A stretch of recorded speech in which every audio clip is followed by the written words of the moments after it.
क्या आपको कभी ऐसा लगा है कि आप कोई नया स्किल सीखना चाहते हैं, लेकिन धैर्य की कमी और जल्दबाजी के कारण आप उसे पूरी तरह से नहीं सीख पाते? या फिर जब आप किसी लक्ष्य को पाने के लिए मेहनत कर रहे होते हैं, तब आपका दिमाग बार बार फाइनल रिजल्ट के बारे में सोचकर आपको बेचैन कर देता है? अगर हाँ, तो द प्रैक्टिसिंग माइंड किताब आपके लिए गेम चेंजर साबित हो सकती है।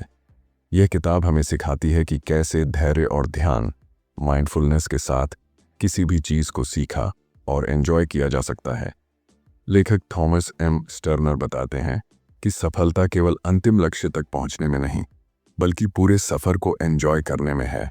जो लोग प्रैक्टिसिंग माइंड डेवलप कर लेते हैं, वे ज़्यादा खुश, ज़्यादा प्रोडक्टिव और कम तनावग्रस्त रहते हैं। इस वीडियो में हम इस किताब के हर एक चैप्टर को डिटेल में समझेंगे और सीखेंगे कि कैसे इसे अपनी ज़िंदगी में लागू किया जाए। तो चलिए इस किताब के हर एक चैप्टर को गहराई से समझते हैं। अध्याय 1, प्रैक्टिसिंग माइंड की ताकत।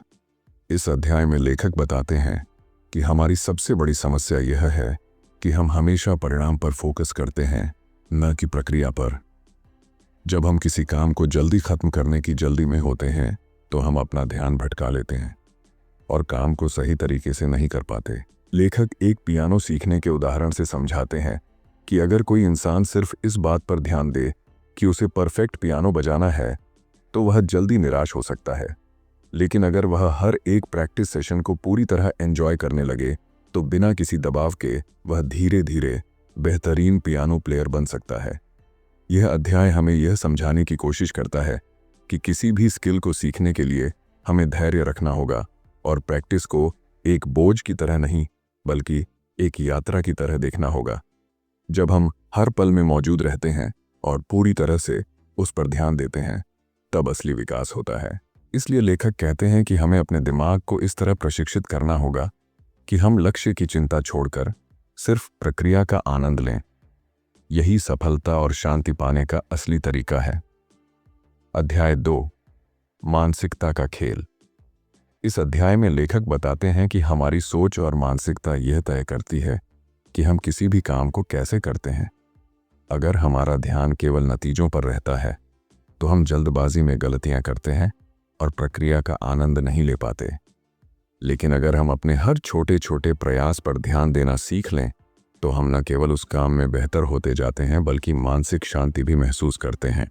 लेखक गोल्फ खेलने का एक उदाहरण देते हैं। अगर कोई खिलाड़ी सिर्फ जीतने के बारे में सोचता रहेगा, तो वह हर शॉट में दबाव महसूस करेगा और गलतियां करने लगेगा।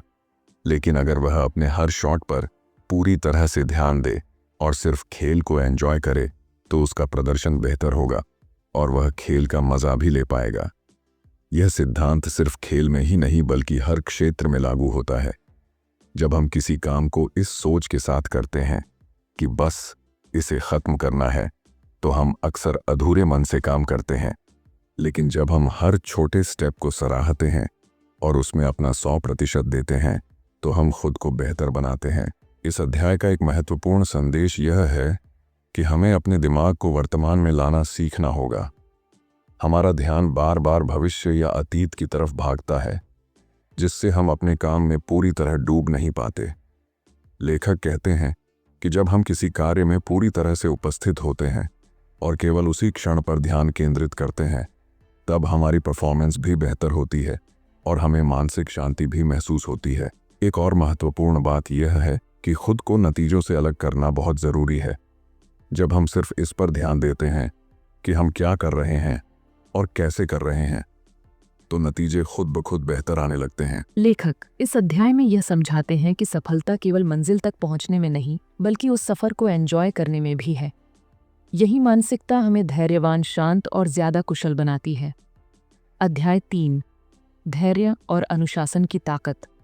इस अध्याय में लेखक बताते हैं कि कोई भी नया कौशल सीखने या किसी भी लक्ष्य को हासिल करने के लिए धैर्य और अनुशासन सबसे जरूरी गुण हैं। अक्सर लोग जल्दी सफलता पाना चाहते हैं, लेकिन जब उन्हें तुरंत नतीजे नहीं मिलते, तो वे हताश हो जाते हैं। यह हताशा इसलिए होती है क्योंकि हमारा ध्यान प्रक्रिया पर नहीं, बल्कि केवल अंतिम परिणाम पर होता है। लेखक पियानो सीखने का उदाहरण देते हैं। अगर कोई व्यक्ति सिर्फ यह सोचता रहे कि उसे जल्द से जल्द बेहतरीन पियानो बजाना आना चाहिए, तो वह जल्द ही निराश हो सकता है। लेकिन अगर वह हर दिन थोड़ी थोड़ी प्रैक्टिस करने पर ध्यान दे और इसे एक स्वाभाविक प्रक्रिया के रूप में स्वीकार करे, तो धीरे धीरे उसकी स्किल्स बेहतर होती जाएंगी। यह सिद्धांत जीवन के हर क्षेत्र में लागू होता है, चाहे वह कोई नया हुनर सीखना हो, एक नया बिजनेस शुरू करना हो या फिर अपनी फिटनेस पर काम करना हो। इस अध्याय में यह भी बताया गया है कि अनुशासन के बिना धैर्य को बनाए रखना मुश्किल हो सकता है। अनुशासन हमें यह सिखाता है कि भले ही हमें तुरंत परिणाम न दिखें, लेकिन अगर हम लगातार अभ्यास करते रहें तो हम निश्चित रूप से अपने लक्ष्य तक पहुंच जाएंगे। लेखक कहते हैं कि अनुशासन कोई सजा नहीं, बल्कि हमारी सफलता की कुंजी है। जब हम खुद को अनुशासित करते हैं तो हम किसी भी कार्य को बेहतर तरीके से कर सकते हैं और निरंतरता बनाए रख सकते हैं। एक और महत्वपूर्ण बात यह है कि जब हम धैर्य और अनुशासन को अपनाते हैं तो हम अपने सफर का आनंद लेना सीख जाते हैं। हमें यह महसूस होता है कि सफलता केवल मंजिल तक पहुंचने में नहीं, बल्कि उस प्रक्रिया में छिपी होती है जिससे हम वहां तक पहुंचते हैं। लेखक हमें यह समझाने की कोशिश करते हैं कि अगर हम किसी भी काम को बिना जल्दबाजी और तनाव के करें तो वह न केवल बेहतर होगा, बल्कि हमें संतुष्टि भी देगा। इस अध्याय का मुख्य संदेश यही है कि हमें धैर्य और अनुशासन के साथ अपनी यात्रा पर भरोसा करना चाहिए। जब हम बिना नतीजों की चिंता किए अपने प्रयास जारी रखते हैं तो हम न केवल अपने लक्ष्य तक पहुंचते हैं, बल्कि उस सफर का भी आनंद उठाते हैं। अध्याय 4, ध्यान और जागरूकता का महत्व।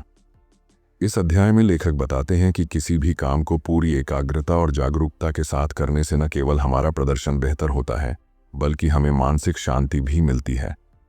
आमतौर पर जब हम कोई काम करते हैं तो हमारा ध्यान बार बार भटकता है। कभी हम भविष्य की चिंता करने लगते हैं तो कभी अतीत की बातों में उलझ जाते हैं।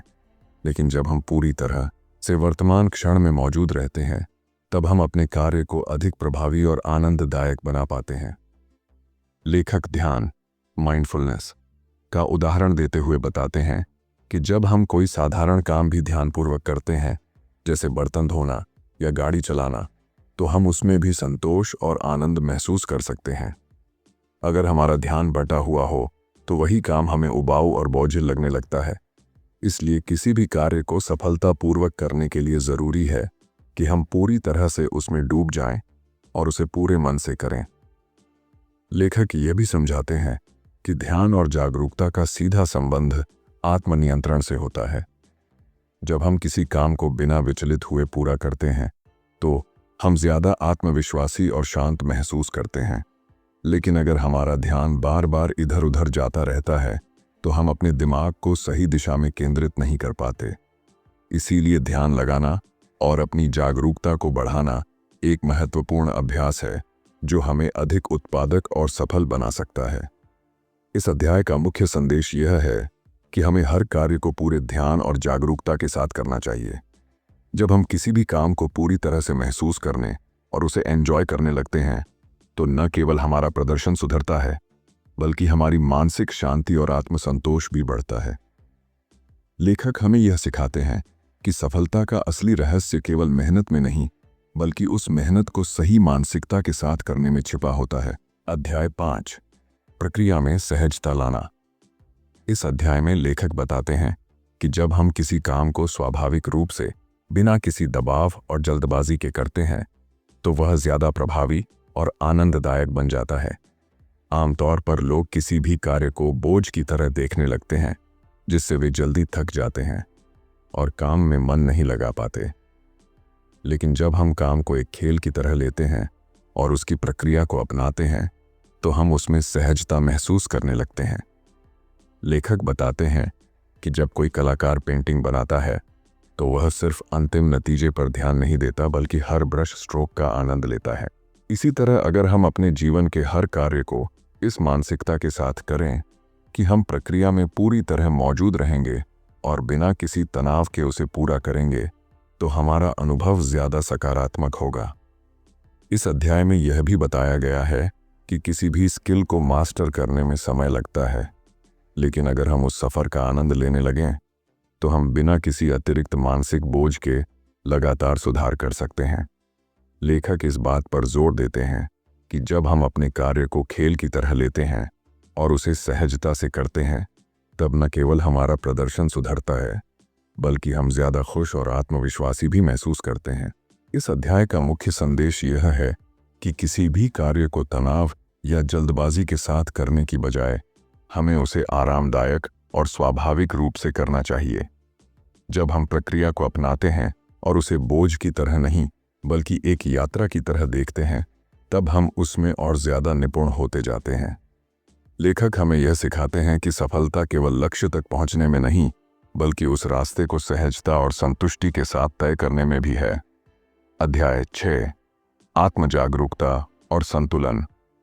इस अध्याय में लेखक बताते हैं कि आत्म जागरूकता, सेल्फ अवेयरनेस, किसी भी कौशल को सीखने और अपने जीवन को संतुलित रखने के लिए एक महत्वपूर्ण गुण है।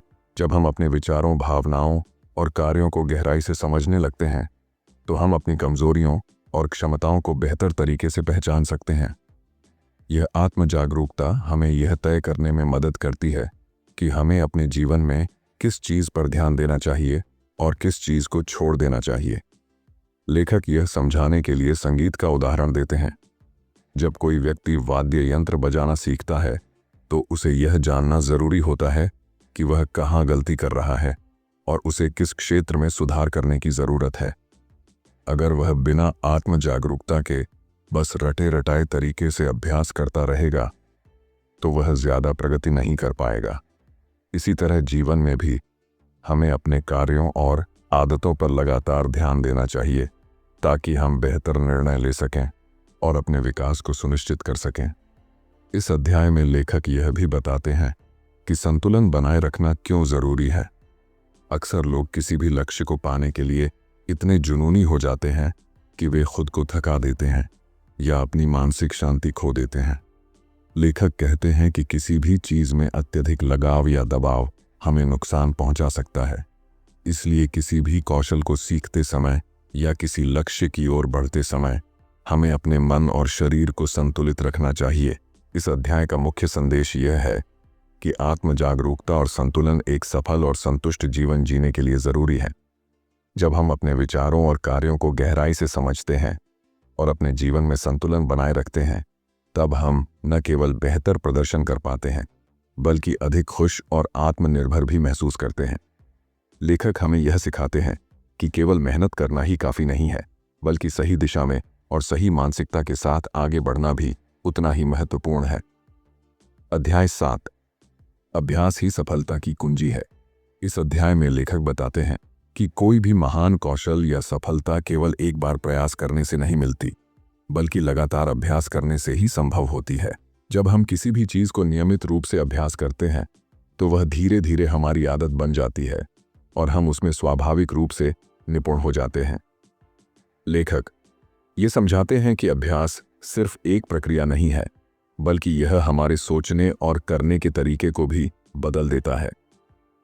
लेखक इस बात पर जोर देते हैं कि जब हम किसी भी कार्य को बिना किसी दबाव या जल्दबाजी के नियमित रूप से करते हैं, तो वह हमारे लिए आसान और सहज हो जाता है। जैसे एक संगीतकार रोज अभ्यास करके अपने वाद्य यंत्र को बेहतर तरीके से बजाना सीखता है, वैसे ही किसी भी क्षेत्र में सफलता पाने के लिए हमें धैर्य और अनुशासन के साथ अभ्यास करते रहना होगा। इस अध्याय में यह भी बताया गया है कि जब हम अभ्यास को अपने जीवन का हिस्सा बना लेते हैं, तो हमें केवल अंतिम परिणाम की चिंता नहीं रहती, बल्कि हम प्रक्रिया का भी आनंद लेने लगते हैं।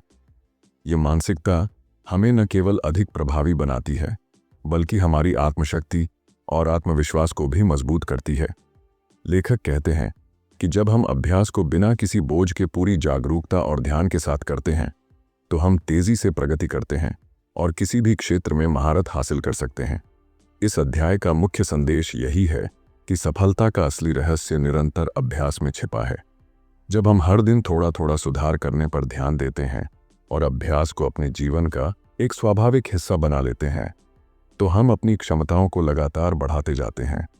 लेखक हमें यह सिखाते हैं कि अगर हम बिना किसी हड़बड़ी और तनाव के अभ्यास को अपनाते हैं, तो हम किसी भी कौशल में निपुणता प्राप्त कर सकते हैं और अपने जीवन को अधिक संतुलित और सफल बना सकते हैं। अब आ गया है मोद्दाच, जिसे हम कंक्लूजन कहते हैं। यानी अब तक हमने जो भी सीखा और समझा, इस किताब का मुख्य संदेश यह है कि किसी भी लक्ष्य को हासिल करने के लिए हमें केवल नतीजों पर ध्यान देने की बजाय पूरी प्रक्रिया को अपनाना चाहिए। जब हम धैर्य, अनुशासन और जागरूकता के साथ किसी भी कार्य को करते हैं तो हम उसमें न केवल कुशल होते हैं बल्कि मानसिक शांति भी महसूस करते हैं। लेखक हमें यह समझाते हैं कि सफलता कोई मंजिल नहीं बल्कि एक यात्रा है जिसमें निरंतर अभ्यास और सही मानसिकता सबसे जरूरी है। अगर हम अपने हर छोटे छोटे प्रयास को सराहें और बिना किसी जल्दबाजी के अपने काम पर ध्यान दें तो हम धीरे धीरे बेहतरी की ओर बढ़ते हैं। आत्म जागरूकता, ध्यान और संतुलन हमें यह सिखाते हैं कि हमें केवल मेहनत ही नहीं करनी चाहिए बल्कि उसे सही दिशा में और सही मानसिकता के साथ करना चाहिए। इस किताब का सबसे बड़ा सबक यह है कि जब हम किसी भी काम को सहजता और धैर्य के साथ करते हैं तो वह हमारे लिए बोझ नहीं रहता बल्कि आनंददायक बन जाता है। यही सोच हमें किसी भी क्षेत्र में निपुण बना सकती है। इसीलिए सफलता पाने के लिए सिर्फ परिणाम पर नहीं बल्कि पूरी प्रक्रिया पर ध्यान देना जरूरी है।